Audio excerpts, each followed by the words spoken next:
بسم اللہ الرحمن الرحیم۔ اب جیسے کہ ہم نے پچھلے ایپیسوڈ میں بات کی تھی، اللہ پہلے سے فیصلہ کر چکے تھے کہ بدر یوم فرقان کا دن ہوگا، مسلمانوں کے لیے جیت لازم ہے۔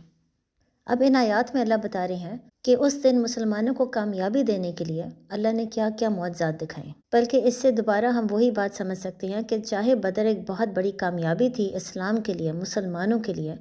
آپ دیکھ سکتے ہیں کہ ان آیات میں اللہ مسلمانوں کو شاباشی نہیں دے رہے، کنگریچولیٹ نہیں کر رہے، جیسے اللہ نے حدیبیہ کے وقت کیا تھا جب سورہ فتح نازل ہوئی تھی، اور بلکہ جنگ خندق کے دوران بھی اللہ نے ایسے آیات نازل کیے تھے جس میں وہ مسلمان کے ایمان اور توکل کی شاباشی دے رہے ہیں، ان کو مبارکباد دے رہے ہیں۔ لیکن یہ چیز آپ کو جنگ بدر میں نہیں نظر آتی، اور اس کی وجہ یہ ہے کہ چاہے جنگ بدر مسلمانوں کے لیے فرقان کا دن تھا، اس میں اللہ مسلمانوں کی ایمان کی کمزوریاں بھی ایکسپوز کر رہے تھے، تاکہ مسلمانوں کو یہ بات سمجھ آ جائے کہ چاہے ان کی ایک امت بن چکی ہے، ابھی بھی بہت ضروری ہے کہ وہ اپنے ایمان کے اوپر کام کریں، اپنے ایمان کو مزید مضبوط کریں۔ یہی وجہ ہے کہ مسلمانوں کو جتانے کے لیے اللہ نے جنگ بدر کے دوران بہت دفعہ انٹروین کیا، یعنی اللہ نے صرف فرشتے نہیں بھیجے، اس کے علاوہ بھی اللہ نے معجزات دکھائیں۔ مثلاً شروع میں جب مسلمان بہت پینک کرنا شروع ہو گئے تھے، جن کا ایمان کمزور تھا وہ قریش کو دیکھتے ساتھ گھبرا گئے تھے، تو اس وقت اللہ نے ان کو کام ڈاؤن کروانے کے لیے ان کو سلا دیا، کیونکہ ظاہر آپ سوچ سکتے ہیں جب ایک انسان کو پینک اٹیک آتا ہے اس کے لیے اس وقت ریسٹ کرنا بہت ضروری ہے، لیکن وہ ریسٹ نہیں کر سکتا، سو نہیں سکتا، کیونکہ اس کے دماغ میں بہت سے خوفناک خیالات آتے ہیں، شیطان کے وسوسے بھی ہوتے ہیں، انٹروسو تھاٹس اس وقت بہت زیادہ ہوتے ہیں، اور زیادہ تر تھاٹس بہت نیگیٹو ہوتے ہیں۔ یہی کیفیت تھی بہت سے مسلمانوں کی اس دن جن کا ایمان کمزور تھا، ان کے لیے سونا ضروری تھا، آرام کرنا ضروری تھا تاکہ وہ پینک نہ کریں، لیکن سونا ان کے لیے مشکل تھا، لہٰذا اللہ نے ان کے اوپر ایک نیند کی چادر اڑا دی جس کی وجہ سے وہ سکون سے سو گئے۔ ساتھ ہی ان آیات میں اللہ بتاتے ہیں کہ اللہ نے یہ کام اس لیے کیا تاکہ ان کا دل صاف ہو جائے، پاک ہو جائے، اور شیطان کے وسوسے ختم ہو جائیں۔ اس کے علاوہ اللہ کہتے ہیں کہ اللہ نے آسمان سے پانی برسا دیا، یعنی اس وقت بارش بھیجنے کا مقصد یہ تھا کہ مسلمانوں کے دلوں کو مضبوط کر دیا جائے اور ان کے پاؤں جما دیا جائے۔ اب ظاہر ہے اس وقت بارش کا بہت فائدہ مسلمانوں کو یہ تھا کہ ایک تو ان کو پینے کے لیے پانی مل گیا تھا، یعنی ایک واٹر سپلائی مل گئی تھی، اور دوسری بات ہے بارش کی وجہ سے ٹیمپریچر تھوڑا سا کم ہو گیا تھا، یعنی اس وقت کیونکہ شدید گرمی تھی تو اس کی وجہ سے بھی بہت سے مسلمان پینک کر رہے تھے۔ بارش کی وجہ سے جب ٹیمپریچر کم ہوا تو مسلمانوں کے لیے بھی بہت آسانی آئی، اور اس کے علاوہ کیونکہ مسلمان اونچی زمین پہ تھے اور کافر نیچے تھے، جب بارش شروع ہوئی تو کیونکہ پانی اوپر سے جب نیچے کی طرف آیا تو جس زمین پر کافر کھڑے تھے ادھر اتنا زیادہ کیچڑ پھیل گیا کہ ان کے اپنے گھوڑے پھسلنا شروع ہو گئے، اور ساتھ ہی مسلمانوں کو یہ فائدہ ہوا کہ جہاں پر وہ کھڑے تھے ادھر اس مٹی پر اپنے خیمے کھڑے کرنا مسلمانوں کے لیے بہت مشکل ثابت ہو رہا تھا، مسلمانوں کے خیمے بار بار گر رہے تھے، لیکن جب بارش ہوئی اور مٹی تھوڑی سی ڈینس ہوئی تب خیمے کو کھڑا کرنا آسان ہو گیا۔ لہٰذا یہ تمام چیزیں دیکھتے ہوئے مسلمانوں کا دل مضبوط ہو گیا، ان کو اس چیز کا احساس ہو گیا کہ اللہ واقعی ان کے ساتھ کھڑے ہیں۔ یہ فیصلہ نبی محمد صلی اللہ علیہ وآلہ وسلم کا بالکل ٹھیک تھا، اللہ ان کے ساتھ ہے، جیت انہی کی ہوگی۔ پھر ساتھ ہی آیت 12 میں اللہ بتاتے ہیں کہ اللہ نے فرشتوں کو یہ حکم دیا کہ میں آپ کے ساتھ ہوں، مسلمانوں کو ثابت رکھو، اور عن قریب میں کافروں کے دل میں شدید خوف ڈال دوں گا۔ اور ساتھ ہی اللہ نے فرشتوں کو یہ بھی حکم دیا کہ کافروں کی گردنوں کے اوپر مارو۔ اب یہاں پر آپ دیکھ سکتے ہیں کہ خاص جو اللہ نے فرشتوں کو یہ کہا کہ میں آپ کے ساتھ ہوں، یہ کہنے کا مقصد یہ تھا کہ اللہ مسلمانوں کو یاد کروا رہے تھے کہ وہ یہ نہ سوچے کہ فرشتوں نے ان کی مدد کی ہے، وہ یہ نہ سوچے کہ آج اگر ان کو جیت مل رہی ہے تو فرشتوں کی وجہ سے مل رہی ہے، فرشتے خود کچھ بھی نہیں کر سکتے۔ فرشتے اگر مسلمانوں کی مدد کر رہے ہیں وہ صرف اس لیے کیونکہ اللہ ان کے ساتھ کھڑے ہیں، یعنی اس کے ذریعے اللہ مسلمانوں کو دوبارہ توحید کا پیغام دے رہے تھے کہ اگر وہ جیتیں گے تو اللہ کی وجہ سے جیتیں گے، فرشتوں کی وجہ سے نہیں۔ اللہ فرشتوں کی بھی مدد کر رہے تھے، اور اللہ ساتھ ہی کافروں کے دل میں مسلمانوں کے لیے خوف اور ڈر ڈال رہے تھے۔ پھر اتنی سخت آیت کے بعد اللہ یہ بتا رہے کہ مسلمانوں کی اسٹریٹجی کیوں بدل گئی ہے، یعنی ایسا کیوں تھا کہ جب مسلمان مکہ میں تھے اس وقت ان کو یہی کہا جا رہا تھا کہ وہ صبر دکھائیں، چاہے ان کے ساتھ ظلم اور زیادتی ہو رہی ہے ان کو لڑنے کی اجازت نہیں تھی، تو اب اسٹریٹجی کیوں بدل گئی ہے؟ اب اچانک اللہ کے حکم اتنے سخت کیوں ہو گئے ہیں، جہاں پر اللہ فرشتوں کو بھی یہ بات بتا رہے ہیں کہ کافروں کی گردنوں کے اوپر مارو؟ بلکہ یہاں پر یہ بھی سمجھ لے کہ اس کا جواب دینا اس لیے بھی بہت ضروری تھا کیونکہ مدینہ میں منافقین بار بار مسلمانوں کو کنفیوز کرنے کی کوشش کر رہے تھے، جو ہم نے پچھلے ایپیسوڈ میں بھی پڑھا تھا کہ آپ لوگوں کی اسٹریٹجی کیوں بدل گئی ہے۔ ایسے کیسے ہو سکتا ہے کہ وہی نبی مکہ میں بہت صبر دکھا رہے تھے، اب وہی نبی آپ کو سمجھا رہے ہیں کہ آپ نے قریش کے ساتھ لڑنا ہے۔ یہ اس لیے بھی بلکہ مسلمانوں کے لیے بہت کنفیوزنگ تھا کیونکہ جنگ بدر کے دوران مسلمان صرف کافروں کے ساتھ جنگ نہیں کر رہے تھے، وہ بلکہ اپنے خاندان کے ساتھ جنگ لڑ رہے تھے۔ یعنی اس وقت جنگ بدر میں ایسا بھی ہوا تھا کہ ایک بیٹا باپ کے ساتھ لڑ رہا ہے یا اپنے کوئی قریبی رشتہ دار کے ساتھ لڑ رہا ہے۔ لہٰذا ان چیزوں کے ذریعے منافقین مسلمانوں کو بھی کنفیوز کرنے کی کوشش کر رہے تھے کہ یہ اسلام کیسے ہو سکتا ہے۔ اسی لیے اللہ آیت 13 میں مسلمانوں کو بتا رہے ہیں کہ اس وقت کافروں کے ساتھ لڑنا اس لیے بہت ضروری ہے کیونکہ کافر اللہ اور اللہ کے رسول کے خلاف ہیں۔ یعنی وہ مکہ میں بھی خلاف تھے لیکن اس وقت اللہ ان کو موقع دے رہا تھا، بالکل ایسے ہی جیسے اللہ نے پچھلے قوموں میں بھی لوگوں کو موقع دیا جب وہ شروع میں اپنے رسول کا مذاق اڑاتے تھے، مسلمانوں کے ساتھ ظلم اور زیادتی کرتے تھے، تو اللہ ہمیشہ ان کو شروع میں وقت دیتا تھا۔ اللہ نے صبر دکھایا تاکہ اگر کوئی توبہ کرنا چاہتا ہے تو وہ توبہ کر لے اس سے پہلے کہ عذاب کا وقت آ جائے۔ یہی آپ قوم عاد، قوم تمود، قوم مدیان سب میں دیکھ سکتے ہیں، اور یہی چیز اللہ نے شروع میں قریش کے ساتھ کیا۔ اسی لیے شروع میں مسلمانوں کو سمجھایا جا رہا تھا کہ اب وقت ہے صبر دکھانے کا، چاہے ان کے ساتھ ظلم اور زیادتی ہو رہی ہے، وہ لڑ نہیں سکتے۔ لیکن بعد میں پھر جیسے تمام قوموں پر عذاب کا وقت آیا، اسی طرح قریش کے اوپر بھی عذاب کا وقت آ چکا ہے، اور وہ عذاب اب زلزلے کے ذریعے نہیں آئے گا، تیز ہوا یا پتھروں کی بارش کے ذریعے نہیں آئے گا جیسے پچھلے قوموں پر آیا تھا۔ قریش کے اوپر عذاب آئے گا مسلمانوں کے ہاتھ۔ لہٰذا اللہ مسلمانوں کو سمجھا رہے تھے کہ اس وقت وہ کنفیوز نہ ہو کہ اسٹریٹجی کیوں بدل گئی ہے۔ یہ اللہ کی اسٹریٹجی اول سے ہے کہ اللہ ہر قوم کو تھوڑا سا وقت دیتے ہیں، اس کے بعد عذاب کا ٹائم شروع ہو جاتا ہے، اور اس وقت اب قریش کے اوپر عذاب کا وقت آ گیا ہے، اسی لیے مسلمانوں کو سمجھایا جا رہا ہے کہ اب وہ لڑ سکتے ہیں۔ اب ظاہر ہے کیونکہ اسلام میں اسٹریٹجی بدل چکی ہے اور مسلمانوں نے زیرو ٹالرنس پالیسی اڈاپٹ کر لی ہے، کیونکہ اسٹریٹجی بدل گئی ہے، مسلمانوں کا مائنڈ سیٹ بدلنا بھی بہت ضروری تھا کہ ایسا نہ ہو کہ کچھ مسلمان کے اندر گلٹ آنا شروع ہو جائے کہ وہ اپنے ہی باپ یا اپنے ہی خاندان کے لوگوں کو مار رہے ہیں جنگ کے میدان میں۔ لہٰذا اب ان کا مائنڈ سیٹ بدلنا ضروری تھا، ان کو سمجھانا ضروری تھا کہ اسلام میں جنگ کا کیا مطلب ہے، جنگ میں کس چیز کی اجازت ہے اور کس چیز کی نہیں اجازت۔ کیونکہ یہ نہ بھولیں اس سے پہلے جب وہ مکہ میں تھے تو جنگ کے حالات ہی نہیں تھے، مسلمانوں کو لڑنے کی اجازت نہیں تھی۔ اب کیونکہ جنگ کے حالات پیدا ہو گئے ہیں اور مسلمانوں کو لڑنے کی اجازت ہے، بلکہ ان کو انکریج کیا جا رہا ہے کہ وہ لڑیں،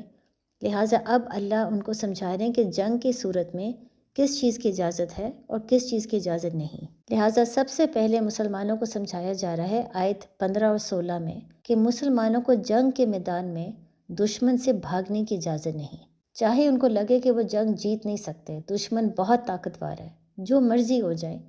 مسلمان جنگ کے میدان کو چھوڑ کے بھاگ نہیں سکتا۔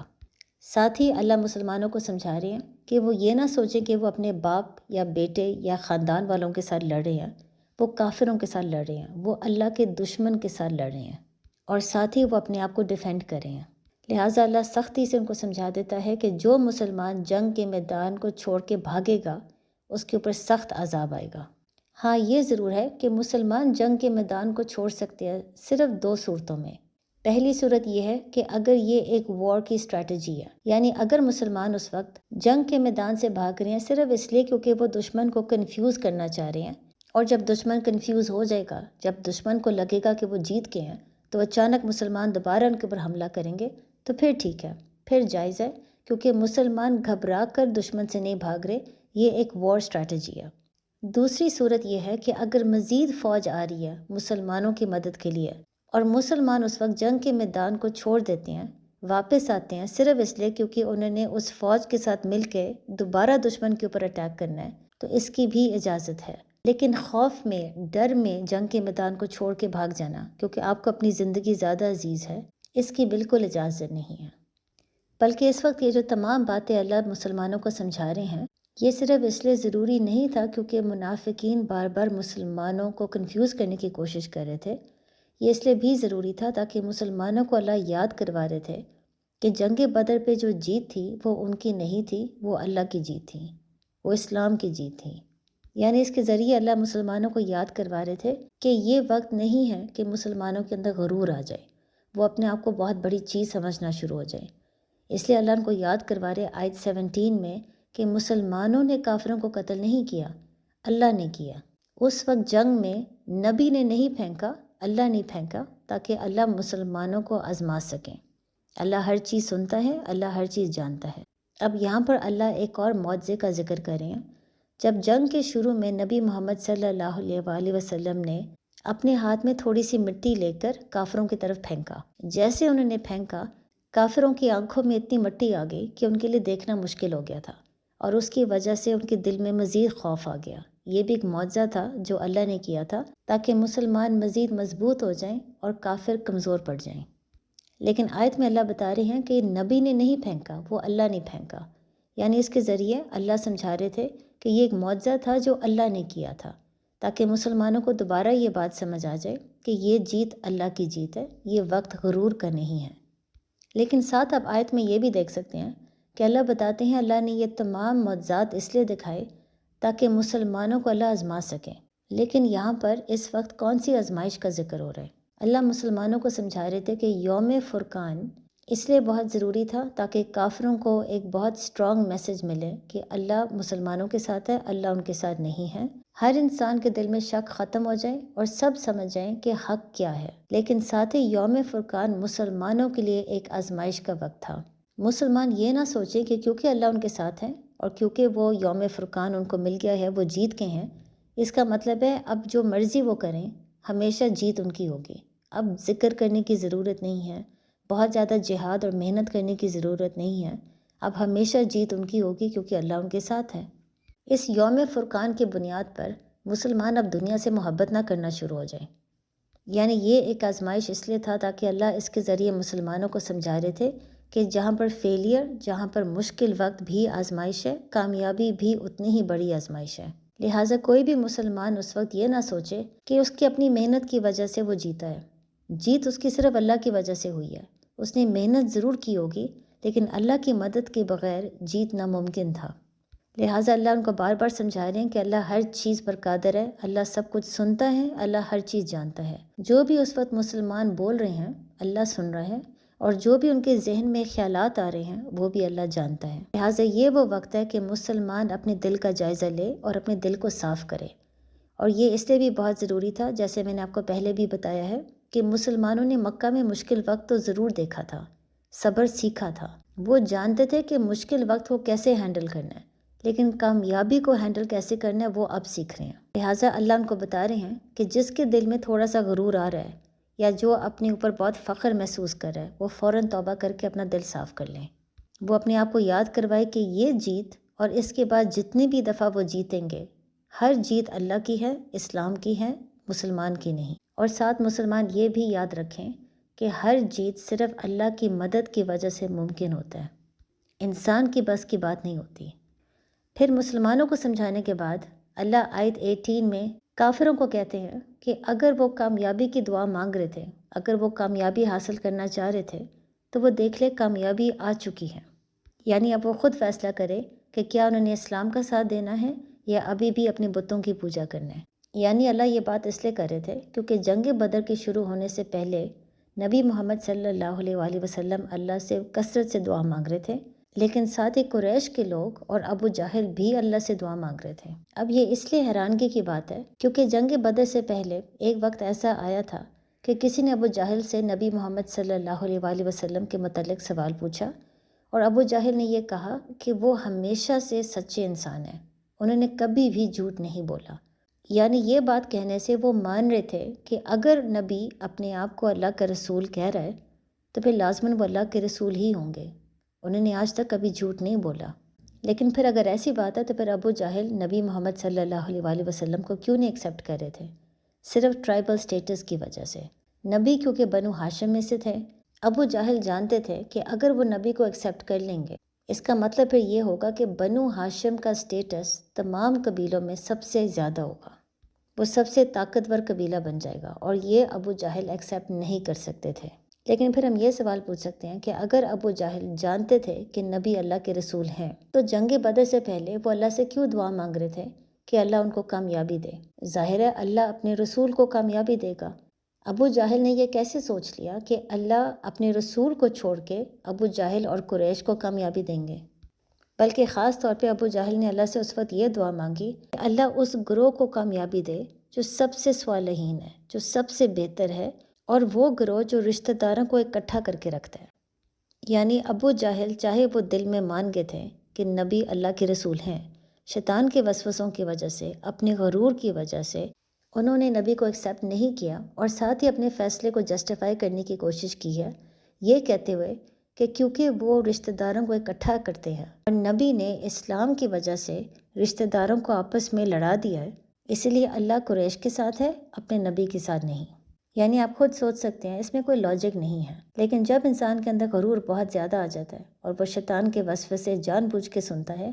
تو پھر وہ اپنی عقل بھی استعمال نہیں کرتا۔ ابو جہل نے اس وقت اپنے آپ کو کنونس کر دیا تھا کہ واقعی اللہ ان کے ساتھ ہے، کیونکہ وہ رشتہ داروں کو اکٹھا کر کے رکھتے ہیں، لہٰذا اسی لیے وہ اللہ سے کثرت سے دعا مانگ رہے تھے کہ جنگ بدر کے دوران قریش کو جیت ملے، کیونکہ ان کو واقعی لگ رہا تھا کہ دونوں گروہ کے بیچ میں سب سے صالحین سیدھے راستے پر قریش ہے، مسلمان نہیں۔ یعنی ابو جہل کے لاجک کے مطابق ان کو یہ لگ رہا تھا کہ اللہ کے نزدیک رشتہ داری زیادہ ضروری ہے، حق کا پیغام اتنا ضروری نہیں۔ بلکہ یہاں پر آپ دیکھ سکتے ہیں کہ ابو جہل کا بیہیویئر بالکل فرعون کی طرح ہے۔ جب موسیٰ علیہ السلام نے فرعون کو پیغام دیا تو فرعون اس وقت سمجھ گیا تھا کہ موسیٰ اور ہارون دونوں اللہ کے پیغمبر ہے۔ یہی وجہ ہے کہ وہ بنی اسرائیل کو قتل کر رہے تھے، ان کو مار رہے تھے، موسیٰ اور ہارون کو ہاتھ نہیں لگاتے تھے۔ لیکن چاہے اس کا دل گواہی دے چکا تھا، وہ صرف اپنے غرور کی وجہ سے اور شیطان کے وسوسوں کی وجہ سے اسلام کو قبول نہیں کرتا تھا، اور بالکل ابو جہل کی طرح اس نے اپنے فیصلے کو جسٹیفائی کرنا شروع کر دیا، یہ کہتے ہوئے کہ موسیٰ علیہ السلام صرف بادشاہی چاہتے ہیں، وہ صرف پاور چاہتے ہیں، وہ مصر کے لوگوں کو غلام بنانا چاہتے ہیں اور تمام قوت اور طاقت بنی اسرائیل کو دینا چاہتے ہیں۔ چاہے فرعون کی بات میں کوئی لاجک نہیں تھا، کیونکہ موسیٰ علیہ السلام پہلے سے فرعون کو سمجھا چکے تھے کہ وہ بنی اسرائیل کو لے کر وہاں سے جانا چاہتے ہیں، لیکن کیونکہ فرعون اپنی عقل استعمال نہیں کر رہا تھا، اس کو سمجھ نہیں آ رہی تھی کہ اس کی اپنی بات میں کوئی لاجک نہیں ہے، بالکل ایسے ہی جیسے ابو جہل کر رہا تھا۔ لہٰذا یہی وجہ ہے کہ ان آیت میں اللہ پھر کافروں کو یہ بتاتے ہیں کہ اگر وہ کامیابی کی دعا مانگ رہے تھے تو کامیابی آ چکی ہے۔ یعنی اگر وہ یہ دعا مانگ رہے تھے کہ اللہ جو بہترین گروہ ہے، جو صالحین گروہ ہے، اس کو ضرور کامیابی ملے، تو اب اللہ نے بہترین گروہ کو کامیابی دے دی ہے۔ لہٰذا اب اگر کافر باز آ جائیں گے تو ان کے لیے بہتر ہے۔ اگر وہ دوبارہ مسلمانوں پر حملہ کرنے کی کوشش کریں گے تو اللہ پھر کہتے ہیں کہ ہم بھی دوبارہ سے سزا دینے کے لیے تیار ہیں۔ یہاں پر جو اللہ نے ہم کا لفظ استعمال کیا ہے، اس سے اللہ واضح کر رہا ہے یہودیوں کو، قریش کو، مشرکین عرب کو اور منافقین کو کہ اللہ مسلمانوں کے ساتھ ہیں۔ وہ لوگ یہ نہ سمجھے کہ مسلمان اکیلے ہیں۔ لہٰذا اب اگر کافر ایک بہت بڑی فوج کو لے کر دوبارہ مسلمان پہ حملہ کرنے کی کوشش کریں گے تو وہ جان لے کہ جو مرضی ہو جائے وہ اسلام کو ختم نہیں کر سکتے ہیں، کیونکہ اللہ مسلمانوں کے ساتھ ہے۔ بلکہ یہ کہنے سے اللہ مسلمانوں کو بھی ایک بات سمجھا رہے تھے کہ اس وقت اسلام کی اسٹریٹجی ڈیفینسو اسٹریٹجی ہے، یعنی مسلمانوں کو یہ اجازت نہیں دی جا رہی تھی کہ کیونکہ اللہ آپ کے ساتھ ہے اب آپ ویسے کافروں کے اوپر حملہ کر سکتے ہو۔ مسلمانوں کو یہ بتایا جا رہا تھا کہ ڈیفینسو اسٹریٹجی کے طور پہ وہ اٹیک کر سکتے ہیں، یعنی اگر ان پر حملہ ہوتا ہے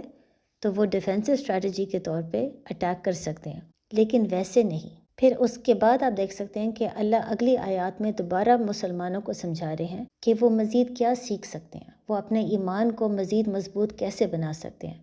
یہ وہی بات ہے جو ہم نے پہلے بھی دیکھا تھا کہ جنگ بدر کے آخر میں سیلیبریشن، مبارکباد نہیں دی جا رہی،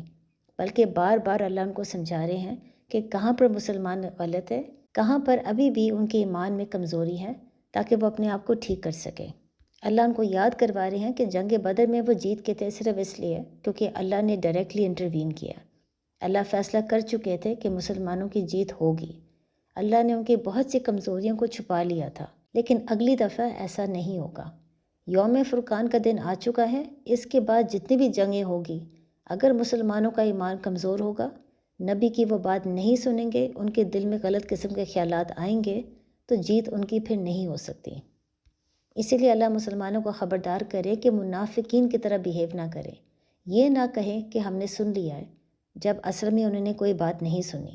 یعنی اس وقت ان کو سمجھایا جا رہا ہے کہ اللہ کے الفاظ اور رسول کے الفاظ کو لائٹلی نہ لیں، ان کی باتوں پر غور کرے، ان کی باتوں کو نظر انداز نہ کرے، نہ ہی ان کے باتوں کو چیلنج کرے۔ بلکہ مسلمانوں کو یہ سمجھایا جا رہا تھا، صرف یہ نہیں کہ وہ نبی کے ساتھ بحث نہیں کر سکتے، دل میں بھی وہ نبی کی باتوں کو چیلنج نہ کریں۔ یعنی بدر کے وقت بہت سے مسلمان تھے جن کے دل میں ایمان کی کمزوری تھی، جس کی وجہ سے انہوں نے نبی کے فیصلے پر شک کیا۔ لیکن اب اللہ ان کو سمجھا رہے ہیں کہ اپنے دلوں کو صاف کر لیں۔ اگر وہ اپنے دلوں کو صاف نہیں کریں گے تو آہستہ آہستہ منافقت ان کے دل پر آ جائے گی، اور جب منافقت پھیلتی ہے تو ایک وقت پر ایسا آ جاتا ہے کہ انسان سم و بکمن ہو جاتا ہے۔ اس وقت اس کو بات نہیں سمجھ آتی، نہ ہی اس کو ہدایت مل سکتی ہے، جس کا ذکر اللہ آیت 22 میں کریں۔ اور اس لیے کیونکہ اس وقت پھر انسان کے اندر اچھائی ختم ہو جاتی ہے، اس کا مورل کمپس ختم ہو جاتا ہے، اس کو پھر گلٹ محسوس نہیں ہوتا جب بھی وہ اللہ کے خلاف جاتا ہے یا اللہ کے رسول کے خلاف جاتا ہے، بلکہ اس وقت بجائے اس کے کہ وہ گلٹ محسوس کرے، وہ اپنے فیصلوں کو جسٹیفائی کرنے کی کوشش کرتا ہے، بالکل ایسے ہی جیسے فرعون نے کیا تھا اور ابو جہل نے کیا تھا۔ یعنی فرعون اور ابو جہل کافر پیدا نہیں ہوئے تھے، ایسا نہیں ہے کہ شروع سے ان کا دل خراب تھا، انہوں نے آہستہ آہستہ خود اپنے دل کو خراب کیا۔ اس لیے اللہ کہتے ہیں کہ اگر ان میں کوئی اچھائی ہوتی تو اللہ لازماً ان کو سناتے تاکہ وہ سمجھ آتے، اور اسی بہانے ان کو ہدایت مل جاتی۔ لیکن اللہ کہہ رہے ہیں کہ اگر اللہ ان کو سنا بھی دیں، وہ نظر انداز کر دیں گے، بحث کریں گے، وہ غور سے نہیں سنیں گے۔ یعنی اس کا مطلب یہ ہے کہ ایسے لوگ جو سم و بکمن ہو جاتے ہیں، اللہ ہمیں بتا رہے ہیں کہ اگر اللہ ان کو پھر بھی موقع دے، چانس دے کہ وہ قرآن کی آیت کو سن لیں، تو وہ پھر بھی نظر انداز کریں گے، وہ اس پر غور و فکر نہیں کریں گے، کیونکہ وہ فیصلہ کر چکے ہیں کہ انہوں نے اسلام کو قبول نہیں کرنا۔ لہٰذا اللہ مسلمانوں کو خبردار کر رہے ہیں کہ اگر وہ اپنے دل کو صاف نہیں رکھیں گے، اپنے اوپر کانسٹنٹ چیک نہیں رکھیں گے، تو ان کا بھی بعد میں یہی حال ہوگا۔ اسی لیے اللہ بتاتے ہیں کہ کچھ مسلمان اس وقت جنگ بدر میں ایسے تھے جن کو یہ لگ رہا تھا کہ نبی ان کو موت کی طرف لے کے جا رہے ہیں۔ ان کو اس وقت یہ بات سمجھ نہیں آ رہی تھی کہ نبی ان کو زندگی کی طرف لے کر جا رہے ہیں۔ یعنی ان کو یہ سمجھ نہیں آ رہی تھی کہ جب ایک مسلمان جنگ میں شریک ہوتا ہے تو وہ اس جنگ میں جیتے یا نہ جیتے، اس سے فرق نہیں پڑتا۔ سب سے اہم بات یہ ہوتی ہے کہ جنگ میں شریک ہونے کی وجہ سے اللہ اس سے راضی ہے، اور یہ سب سے خوبصورت زندگی ہے، کیونکہ زندگی کا مقصد ہی یہی ہے۔ اس لیے مسلمانوں کو اللہ یہ سمجھا رہے تھے کہ جب نبی آپ کو جنگ کے لیے بلاتے ہیں تو وہ آپ کو موت کی طرف نہیں بلا رہے، آپ کو زندگی کی طرف بلا رہے ہیں۔ اسی لیے اللہ مسلمانوں کو یاد کروا رہے ہیں کہ اللہ انسان اور اس کے دل کے بیچ میں آتے ہیں۔ یعنی اس وقت انسان کیا سوچ رہا ہوتا ہے، اللہ سب کو جانتے ہیں، اس کے اندر کیا خوف ہے، ڈر ہے، خواہشات ہیں، شیطان کے وسوسے اس وقت کیا آتے ہیں، اللہ ہر چیز جانتا ہے۔ اب ظاہر ہے مسلمان کے جو خیالات ہیں اس کی تو اکاؤنٹیبلٹی نہیں ہوگی، لیکن اللہ یہاں پر مسلمانوں کو خبردار کر رہے ہیں کہ اگر وہ اپنے نیگیٹو تھاٹس کو، اپنے خواہشات کو، خوف اور ڈر کو قابو میں نہیں رکھیں گے تو آہستہ آہستہ یہی تھاٹس ان کے بیہیویئر کو افیکٹ کرنا شروع کر دے گی، اور جب ان کے بیہیویئر پر افیکٹ آئے گا اس کی اکاؤنٹیبلٹی لازماً ہوگی۔ اس لیے مسلمانوں کو سمجھایا جا رہا ہے کہ بار بار ذکر کرے تاکہ شیطان کے وسوسے ختم ہو جائیں، ان کا ایمان مزید مضبوط ہو جائے، اور ان کے دل میں یقین ہو اللہ پر اور اللہ کے رسول پر۔ یعنی ذکر کے ذریعے مسلمان اپنے آپ کو یاد کروائے کہ امت بننے کا مقصد یہ نہیں تھا کہ وہ پورے عرب میں مسلمان کو قوت اور طاقت مل جائے، پھر وہ کمفرٹ انجوائے کرے، پیسہ انجوائے کرے۔ امت بننے کا مقصد یہ تھا، اور پورے عرب کے اوپر ڈومینیٹ کرنے کا مقصد یہ تھا کہ اس کے ذریعے اسلام پھیل سکے، صرف عرب کے اندر نہیں بلکہ عرب کے باہر بھی، پوری دنیا میں اسلام پھیل سکے، سب کو حق کا پیغام مل سکے۔ یہ مقصد تھا امت کے ہونے کا۔ اب ظاہر ہے یہ کام کے لیے جہاد کرنا پڑے گا، اور صرف ایک دفعہ نہیں، بہت دفعہ کرنا پڑے گا، اور یہی اللہ مسلمانوں کو سمجھا رہے ہیں۔ بلکہ یہاں پر آپ ایک سملیرٹی دیکھ سکتے ہیں، جو یوم فرقان اللہ نے مسلمانوں کو دکھایا اور جو یوم فرقان اللہ نے بنی اسرائیل کو دکھایا۔ بنی اسرائیل کے ٹائم پہ جب وہ فرعون سے بھاگ رہے تھے اور سمندر کے پاس آ گئے تھے تو اللہ نے فوراً سمندر کے 2 حصے نہیں کیا، بلکہ جب تک فرعون کے لشکر بالکل بنی اسرائیل کے پاس نہیں پہنچے تب تک اللہ نے سمندر کے 2 حصے نہیں کیا۔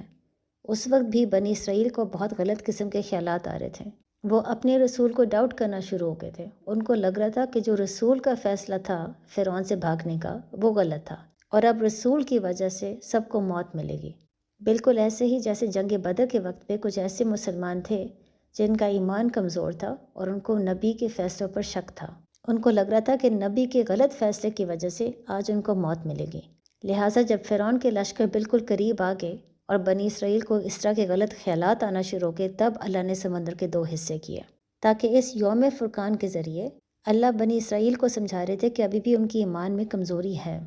اپنی ایمان کو ٹھیک کرے، دل کو صاف رکھے، اپنے رسول پر شک نہ کرے، خاص طور پہ کیونکہ اس کے بعد ایک امت بننے جا رہی ہے۔ اگر امت اپنے ہی رسول پر شک کرے گا، اگر امت اللہ کے فیصلوں پر شک کرے گا، تو وہ دین کا کام کیسے کر سکتی ہے؟ اور اب آپ یہی چیز جنگ بدر میں دیکھ سکتے ہیں کہ ایک دفعہ بھی اللہ نے مسلمانوں کو شاباشی نہیں دی، کنگریچولیٹ نہیں کیا، بلکہ اللہ نے بار بار ان کو خبردار کیا کہ آگے بہت اور جنگیں آئیں گی۔ امت ہونے کا مطلب یہ ہے کہ اپنے لیڈرز بننے ہیں، دین کا کام کرنا ہے۔ اگر آپ کے دل میں ذرا سا شک ہے اپنے رسول کے فیصلوں پر یا اللہ کے فیصلوں پر، یا آپ کے دل میں دنیاوی محبت ہے، تو آپ پھر دین کا کام نہیں کر سکتے۔ لہٰذا یہی وقت ہے کہ یوم فرقان تو آپ کو مل گیا ہے، اب اپنے دلوں کو صاف رکھیں۔ السلام علیکم۔